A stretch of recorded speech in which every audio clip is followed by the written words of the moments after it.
de todos esses que eu citei. Em Itaquera, o Corinthians recebe o Racing uruguaio, que sabidamente é muito melhor do que o Racing da Argentina.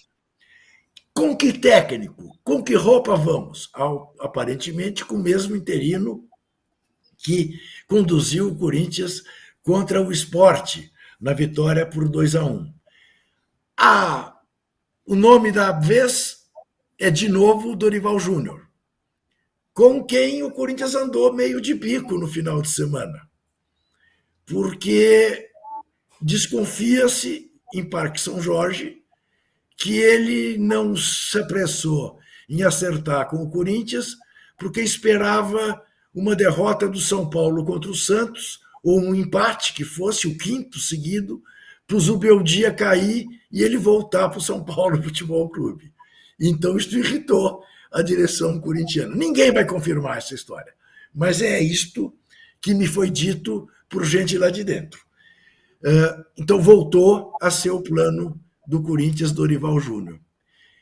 O Zé Trajano fez antes de começar o programa, uma Mas o Zuba não tem a ver com o Dorival ter se tornado um técnico caro também? Ou o Corinthians não tem problema com essa coisa de gasto? Imagina! Não. Um time que tem Igor Coronado ganhando 2 milhões por mês, no chinelinho há meses, que contratou um lateral a peso de ouro, e ele nunca mais jogou 15 minutos e nunca mais falou dele, até esqueci o nome. Talvez você se lembre, Maria, mas eu esqueci o nome. Lateral esquerdo?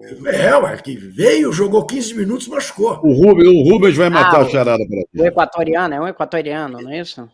Que tem um problema crônico. Palácios, Diego Palácios, isso. Isso, Palácios. Palácios está vivendo num castelo iluminado, entendeu? Porque veio para o Corinthians com um problema crônico no joelho. O Corinthians não está... Hoje eu dei a matéria aqui sobre o plano lá aprovado do Corinthians no Tribunal da CBF, né? Eu vi. Provado, e que eles vão pagar em 6 anos a dívida de 77 milhões. Né? Então, agora veja, você fala para um credor, olha, vou te pagar em 6 anos, mas ao mesmo tempo traz o Memphis. O Corinthians queria pagar em 8. Né? Em 8? Isso aí já foi adaptação, né? Porque foi para 6, depois os credores todos reclamaram, quase tudo, o tribunal foi mais a favor do Corinthians do que a favor dos credores, que queriam juros, né? E só vão levar IPCA, queriam que quando o Corinthians ganhasse um prêmio, tivesse uma transferência de jogador ali, pudesse pagar um extra, que não vai ter pagamento. O primeiro pagamento vai ser em julho, ou seja, o Corinthians iniciou esse plano em novembro do ano passado, passou quase 8 meses com essa discussão e a sanção lá suspensa sem ninguém receber nada, né? Então, Marinha, é aquilo que eu digo sempre. Se isso fosse fruto de um esforço verdadeiro do Corinthians para sanear suas finanças, que o Corinthians pudesse mostrar a todos os seus credores, olha, nós estamos jogando com a nossa garotada revelada na nossa base. Nós não estamos investindo, estamos com um treinador meia boca, não é dos principais do país.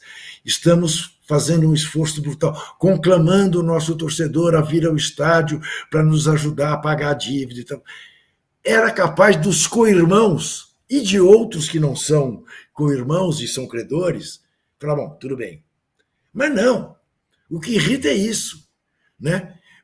É um clube que tem a receber do outro e ver o outro contratar jogadores que ele não contrata, porque não pode. Né? Essa que é a questão. Você não tem... você não desperta... Cuiabá, né? Isso, o Ranieri. Isso. Você não desperta a solidariedade dos outros, porque vê que você está sendo cínico na sua atitude. Mas então, você acha que o Tite é mais barato que o Dorival Júnior? Não, devia ser a mesma coisa. Então, mesmo patamar ali, saídos de seleção e tal. Isso. Aquele patamar que o técnico já vai se aproximando de 2 milhões de reais, proibitivos então, 2 milhões de reais. Então, você sabe, eu ouço de corintianos com o rei na barriga que dizem o seguinte, Não é qualquer clube que pode dever 2 bilhões e meio. Tá? Porque o Corinthians fatura mais de 1 bilhão. Então, bem administrado, em 6 meses resolve isso. Entendeu? É isso. Esse é o discurso de quem tem o rei na barriga. Muito bem. Vamos Tem o botar Rubens, o olho no... tem o Rubens quer se manifestar aí, o Rubens, dá uma olhadinha. Não, falou que só faltam 15 minutos. Ele, Não, o Rubens que tem superchat, né? Dá uma olhadinha. Juca, qual o pior custo-benefício? Luan ou Coronado? O Timão criou, depois da agenda positiva, balanço com déficit positivo. KKK. Salve o nosso Timão, diz o Anderson Moura. Muito boa. Eu acho que o Luan, pelo menos, o Anderson, era uma esperança. Mas era uma esperança vã, porque sabia-se que há 2 anos ele não jogava. Coisas do Corinthians, coisas da gestão anterior, tão ruim ou pior do que a atual. Salvem o nosso Timão, Anderson, é isso mesmo. Eu vou dar um jeito, não sei qual, de te mandar o meu e-mail, eu não escondo de ninguém, é jucakifuri@uol.com.br. Muito bem, vamos botar o olho nos tipos, porque o Rubão está reclamando, já que faltam 14 minutos. Ele quer pôr terror em mim. Ele vai ter uma surpresa na hora das efemérides. Vamos que vamos. Olho nos tipos.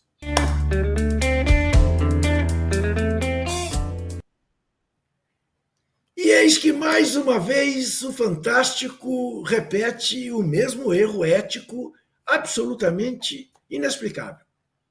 Como havia feito no caso PixBet do Corinthians, ou Vai de Bet do Corinthians, que apresentou como novidade alguma coisa que o UOL já havia publicado, agora fez a mesma coisa com o Bruno Henrique. Reproduziu as mensagens trocadas entre ele, o irmão e tudo mais, como se fosse uma novidade.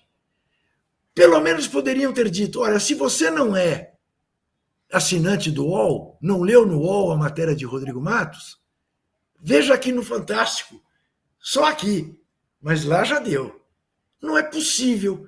Luizinho Nascimento, que nos vê em Portugal, deve morrer de vergonha, porque se havia um jornalista ético, era o diretor do Fantástico durante anos, Luizinho Nascimento.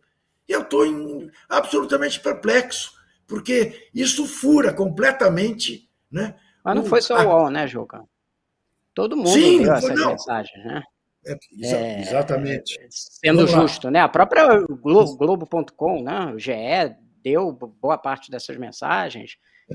O Metrópole, que foi o primeiro que deu, então a gente tem que ser justo aqui, que foi o primeiro que deu as mensagens. Assim, eu achei curioso, porque eu falei assim, é exclusivo. Eu fui ver a matéria, não tinha nada de novo. Eles pegaram algumas mensagens que estavam soltas no relatório que eram irrelevantes, por isso não foram utilizadas com destaque pelos outros veículos anteriormente, para dizer que teve dificuldade ali de apostas, e realmente, a gente já tinha dado essa matéria, que teve dificuldade, que eles não estavam recebendo, porque a Betano estava desconfiando, estava com dificuldade de cadastro para poder apostar e tal, mas era uma coisa secundária. Aí eles botaram ali as mensagens principais, que eram as trocas do Bruno Henrique com o irmão, e o Bruno Henrique claramente, né, avisando para o irmão do cartão e tal, e aí ficou parecendo que era exclusivo, né? Fiquei vendo a repercussão, eu falei assim, ué, mas qual é a novidade aqui que eu fiquei procurando? Acho que o fato desse caso foi a nota do Bruno Henrique de defesa, que é uma nota que não se defende, né? Ela coloca ali dizendo que o Bruno Henrique faz parte de esquema, de apostas, quer dizer, se defende a reputação dele, mas não consegue rebater o principal, que existem mensagens. Já fala assim, as mensagens estão fora do contexto. Como que isso pode ser fora do contexto? Você vai levar o cartão amarelo, e o terceiro, quando vai ser, irmão? Não sei o quê. Sabe? Como é que você vai dizer que isso aí é fora do contexto? Difícil, né? Me explicar. Achei que é uma nota muito fraca de defesa, né? Não conseguiu rebater nenhum dos pontos ali mostrados. Mostra que vai ser bem difícil a defesa dele durante o processo ali. Agora, apenas para